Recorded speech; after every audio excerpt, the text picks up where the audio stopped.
Good morning, children. Today we are going to learn a new lesson.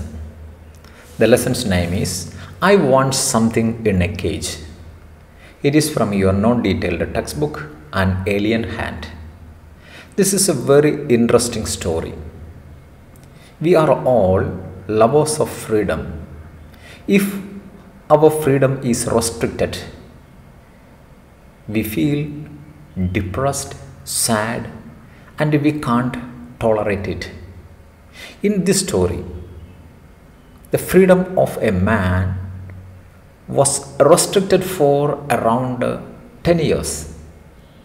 And when he came out of that prison, he did a great thing. That tells us a important message. That is what this lesson is going to share with us. So what we are going to do in this video lesson is we are going to learn the story.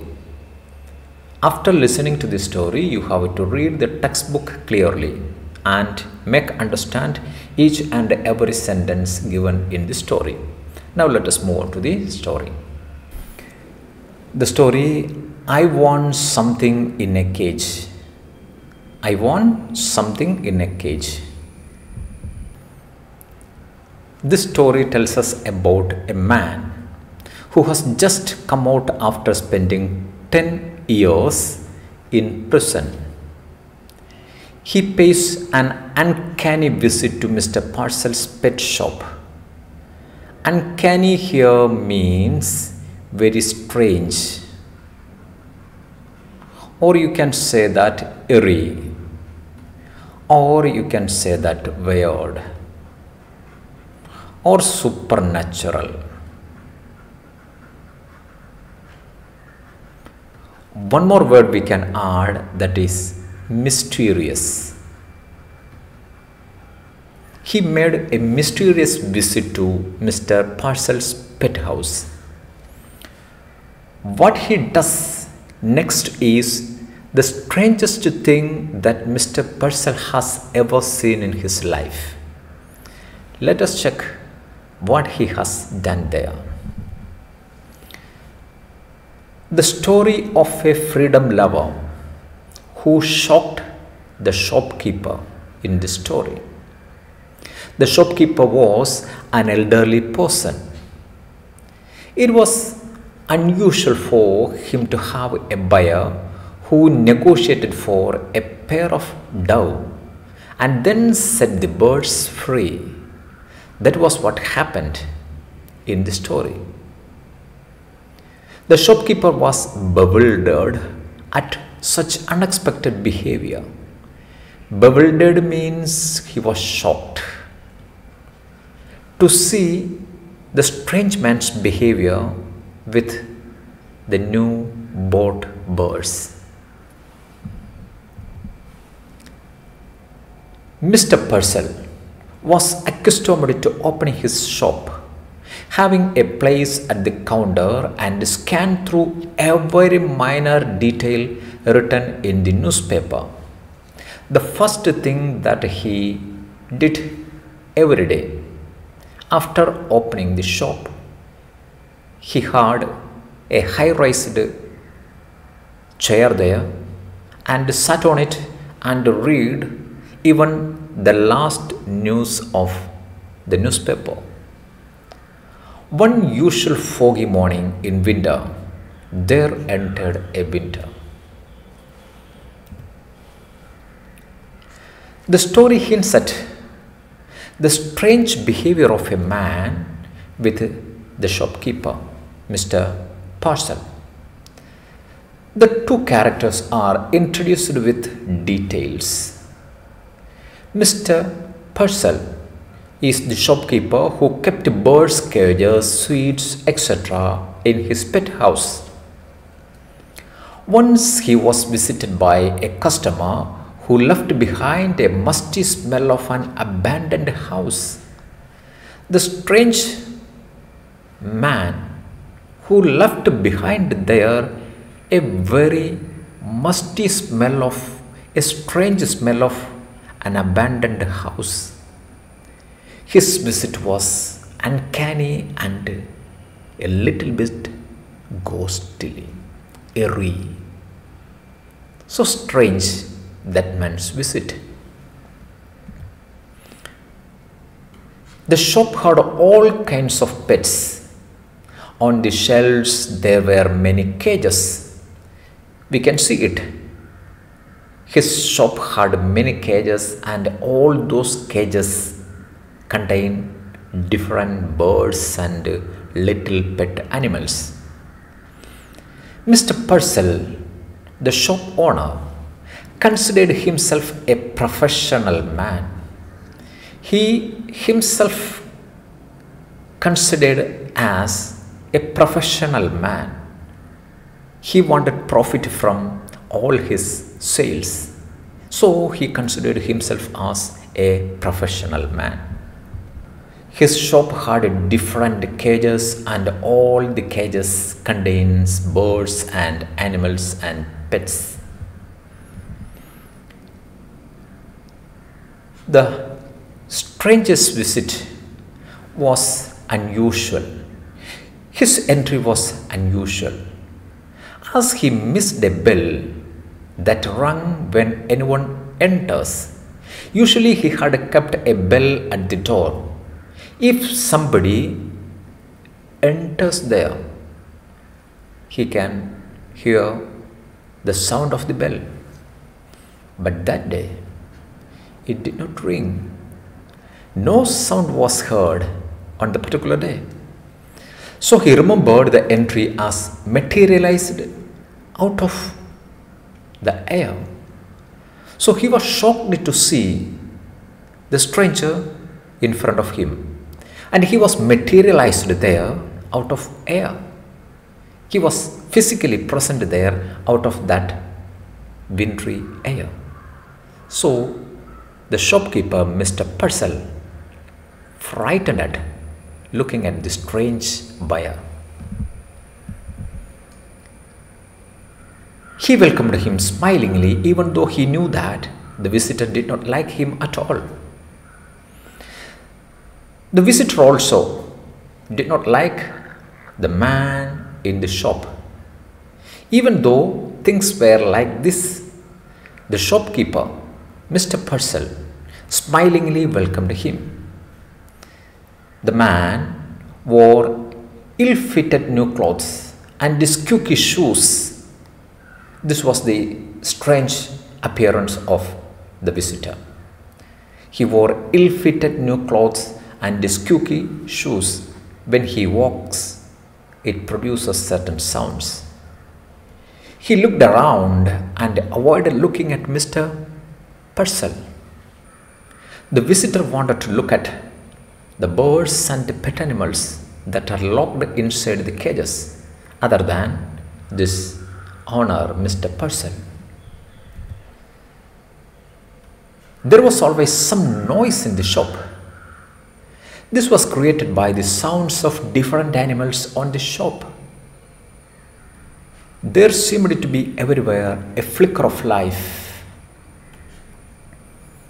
Flicker here means a trace or a glimpse of life everywhere. The life in cages did not trouble Mr. Purcell. The life in cages did not trouble Mr. Purcell's customers. They praised the caged animals and called them cute. Usually, the customers who used to praise the caged animals and birds, they used to say, very cute, they are so cute. They never mind they are in the cage. Mr. Purcell showed his concern about the well-being of birds and animals in his shop. Mr. Purcell, he was very much concerned about the well-being of the birds and animals in his shop. He dealt in fish food and bird seed and prescribed remedies for all ailing canaries. Canaries here means birds. He dealt in. His dealings are with fish food, birdseed, and sometimes prescribed some remedies, some medicines for the ailing birds. He wore large glasses which magnified his eyes. Magnified here means made larger. His looks made the author compare him to a wise owl. When he put that lensed specs, it gave him the look of an wise owl. Look at the picture of the owl. Look at the picture of the owl, the wise owl with the magnified eyes. The noise in the shop did not trouble Mr. Purcell. He was as used to it as the ticking of a clock.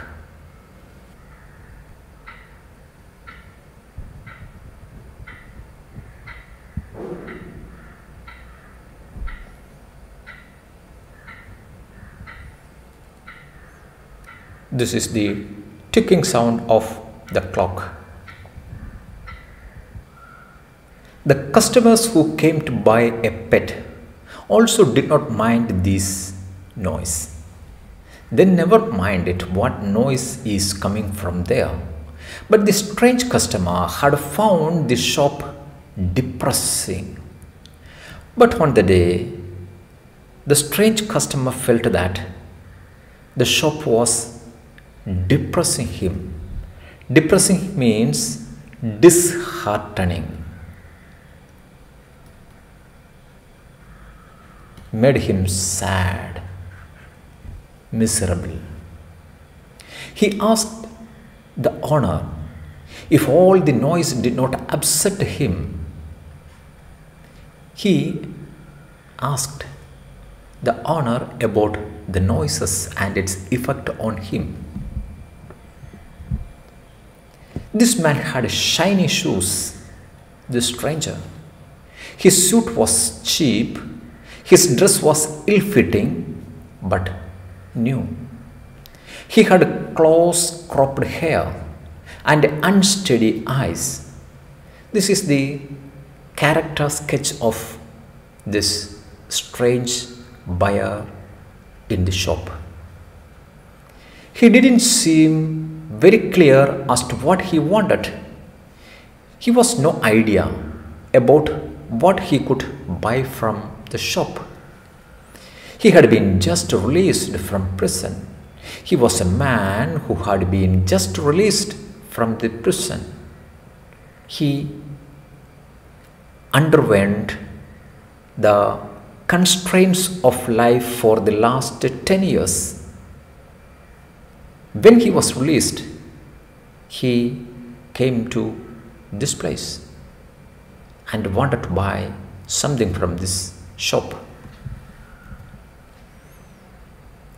So he wanted to buy an animal which could give him a taste of freedom. He wanted to see the taste of freedom other animals enjoy. That's why he came here. He wanted to buy some pet animals. His eyes fell on a pair of doves. Finally, his eyes fell on a pair of doves. He knew that the doves loved to fly high in the air because he knew that these birds, these pigeons, they wanted to fly high in the air. He did not buy the doves because he loved them, not because of love that he wanted to buy these birds. Not because of love that he wanted to buy these birds. He wanted to have the pleasure of freeing some animals. He wanted to get that feeling of freeing some animals from their cage. That is what he wanted.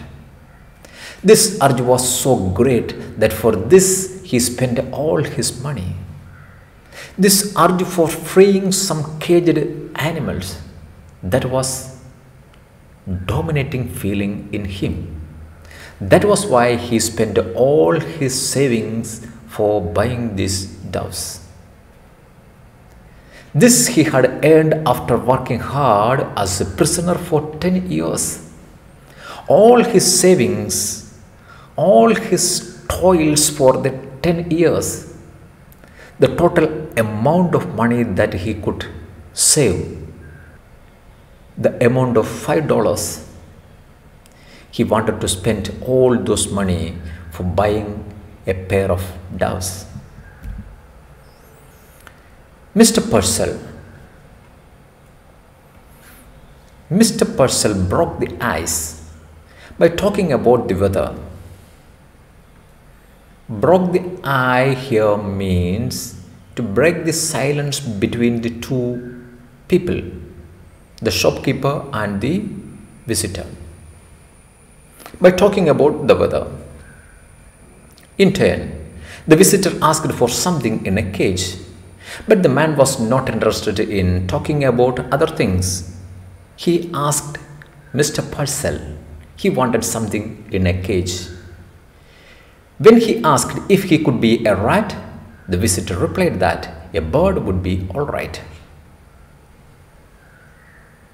The shopkeeper asked him whether he wanted a rat or something like that. This man said something that a bird would be all right. He then asked for the price for doves. Look at the beautiful doves that the shop kept there for sale. After buying the doves, this new customer talked to Mr. Purcell for a little while. Mr. Purcell offered to advise him about the care and feeding of the doves. He wanted to talk about, usually with all his customers, how to rear them, how to feed them, how to look after them. He used to tell them. The man, however, was not interested in that. But this man had no interest in hearing all those advice. He said, "Bah," with a disdain, with a contempt, and went out of the shop. It was so because he was not interested in keeping the doves, because he was not interested in keeping these birds in the cage. Mr. Purcell did not like his behavior. He wanted to throw him out of the shop. The man informed him that it took him 10 years to collect $5. He toiled hard for the period. Then he was given a cheap suit at the prison. All those his savings he spent in the shop to buy a pair of doves. Shocked at his uncanny behavior, Mr. Purcell advised him to take care of the doves. Otherwise, it would fly away. He advised him because he had spent all his savings for the last 10 years' toil. So he specially advised him to take care of it. But he was stopped in between. But Mr. Purcell could not continue his words. The man even put the cage shoulder high and stared at the birds. The man who held the cage at his shoulder level and looked at the eyes of the doves. The stranger came out of the shop. Then he released the doves one by one, opening the cage. He looked at the flying birds until they disappeared in the mist, and then he melted away. The stranger disappeared from there. The man opened the cage door and let the birds fly away. Then the man melted away from. The man opened the door of the cage and let the birds away. the other he flew into the sky. And then he felt something undescribable freedom emotion in his mind.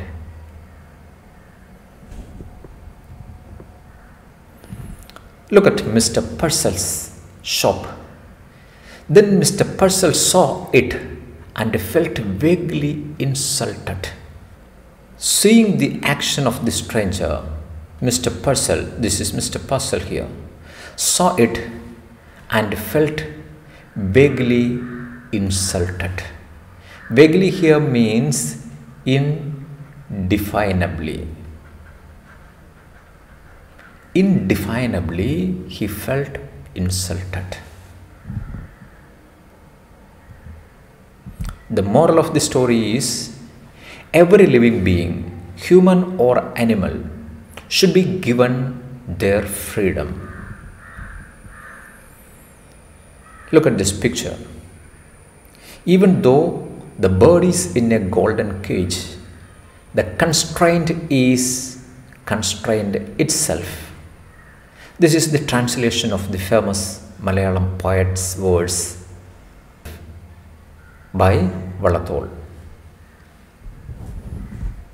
Children, this is the story of I Want Something in a Cage. It tells us about the value of freedom. This is not the end of your study of this lesson. What you have to do now is you have to go to the textbook and read from beginning to end and make it understand very clearly. Then only we can say that we have studied this lesson properly. If you have any doubt, you can ask your teacher. Okay? Goodbye.